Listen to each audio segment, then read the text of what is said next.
let's talk about The Housemaid by Freida McFadden. What made it such a good book and why they made a movie out of it. I'm going to talk about this in a few different parts. Right here, I just want to talk about the opening and what you can take from this and learn from for your own book, because it's the opening that grabs people. It's the opening that makes people say, I've got to read this. Now, I've already done videos talking about the cover and the back cover copy and the importance of those to really grab readers' attention. Like, you know right away that this is somebody spying on the family that they work for. It's right there in the cover, which was pretty brilliant if you ask me. But where Freida McFadden really goes right, and what she does really, really well, is hook you over and over and over and over again. It's a very fast read. It's a very hooky read. Now, it doesn't mean that you absolutely have to write like that, but you can take some lessons about hooking and re-hooking the reader. That doesn't just have to happen in the very first line or in the end of a scene or in the middle of a chapter. You should be doing it over and over again. Before we get too far, let me tell you who I am. I'm Shirley Jump. I'm a New York Times, USA Today, Wall Street Journal best-selling author, published 87 books in 24 countries, and sold 8 million copies. That's not to brag on myself. That's just to say that I have written a lot of books and read a lot of books, so I really know what goes into the craft. It's also not to say that I don't struggle and forget this stuff myself every single time I sit down to write a book. So part of this channel is also me teaching myself to do all of the craft tips that I tell you guys so that I can create a more compelling book for my readers. And if you look at just her prologue, you can see how she does that. The very first line, if I leave this house, it will be in handcuffs. Boom.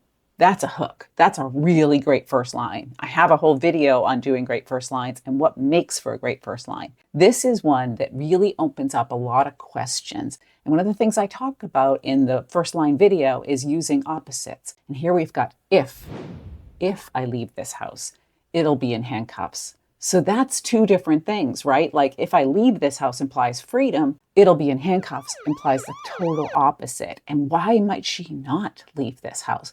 Like there's a bunch of questions that are stirred up for the reader in the very first line on the very beginning of the book. Oh my God, what kind of monsters are we?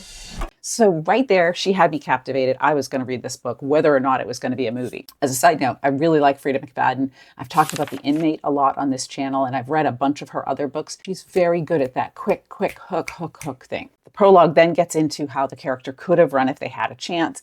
And then boom, another hook at the end of the second paragraph. Now that the police officers are in the house and they've discovered what's upstairs, there's no turning back. Oh my God, what's upstairs? There's no turning back from what? You're already thinking, what is going on? Why would she leave in handcuffs? Why would she maybe not leave this house? And what the heck is upstairs? You're hooked. And that's the goal, is to get you into this book so that you keep turning the pages. And one of the things I'll talk about in future videos is how she had so many twists and turns that I did not see coming. And it's very rare as an author of so many books for me to not predict what a book is going to do. This was nicely unpredictable. The character goes on to talk about how the police are probably going to read her rights and maybe trick her into confessing something, but she doesn't. Then Freida's character describes one of the cops that is sitting there, and she thinks about how he's on this really expensive furniture. So now we've also set up the setting. It's not just a cop talking to her.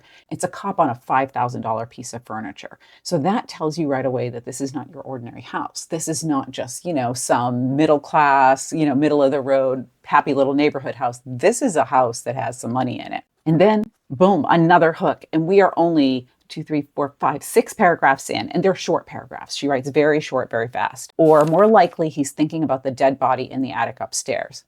So wait, you're thinking, if she leaves this house, it'll be in handcuffs. Does that mean she killed this person? Does that mean she's trying to, hide this dead body from the cops? Is she going to confess to killing this person? What did she have to do with it? You're already starting to be set up for thinking maybe this character's a murderer, which would be really unique for the first character that you latch onto. Because the first character that the reader latches onto needs to be somebody that we connect with. And right now we're thinking this person is possibly a murderer. So how does Freida create that connection so that we care about this character? She does a couple of very subtle things here that work nicely. The character talks about how it's a really high stress situation and she can't remember the cop's name and she's kind of stressing about that. And then we start to get into what actually happened. And this is only the second page of the book. The officer looks at her and he's giving her like that dead eye stare. And she thinks in her head that this is what he wants me to say. I did it. I'm guilty. Take me away. And then it is a twist. Instead, I lean back against the sofa. That's it. That's everything I know. So we're expecting her to say, yes, there's a body upstairs, and yes, this is what happened, and I know everything, blah, blah, blah.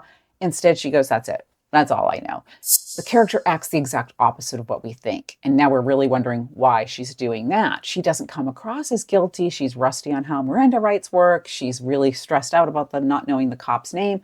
All of these things point to a character that isn't a criminal. There's a little bit of tension between the cop and the main character. And then we have 3 quick paragraphs with the officers talking to each other, because one of them's upstairs and one of them is interrogating the main character here.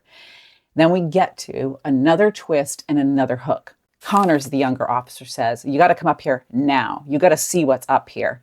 Even from the bottom of the stairs, I can see his Adam's apple bobbing. So now we know that the cop is like, oh my God, oh my God. And the cop says, you won't believe it. That's a great hook. What is it? What could it possibly be? We already know there's a body up there, but what else is going on up there? That implies that there's a whole lot more to this story about what's going on in the attic than what we've got in these 2 pages of the prologue. That is why this book has done so phenomenally well. That is the way that Freida McFadden has really mastered the art of a thriller and really kept you just glued to the page. The next chapter starts 3 months earlier, so we're not even going forward with what's happening with the cops. She takes you back in time so that you can see how the character got to where they are. You don't know, by the way, in the prologue, if this is the housemaid that they are interrogating or the woman that she works for. It could be either one. Freida leaves it vague enough that you can't really figure it out. And that makes you read these next chapters, which are set 3 months earlier, with a different eye, because you're thinking, is it the wife that did it or is it the housemaid that did it? Who did it and how did they do it? So you've got multiple questions going in your mind after 2 pages. This is the kind of hook and intrigue that you really want to work into your book. Again, it doesn't have to be fast-paced like this. You can do it in a longer, slower pace, but you want to keep the hooks coming. I have another video that I did that's about the care method of writing a scene. In that video, where I talk about a different book by Ashley Elston, I talk about how you can do this on a paragraph by paragraph basis. I also have videos in the Fiction Foundation playlist analyzing a first chapter from start to finish and a full scene. So you've got lots of things here where I tear books apart and tell you exactly what goes into them. Don't forget to like and subscribe and check out this video here if you really want to see me delve deeper into how a chapter works.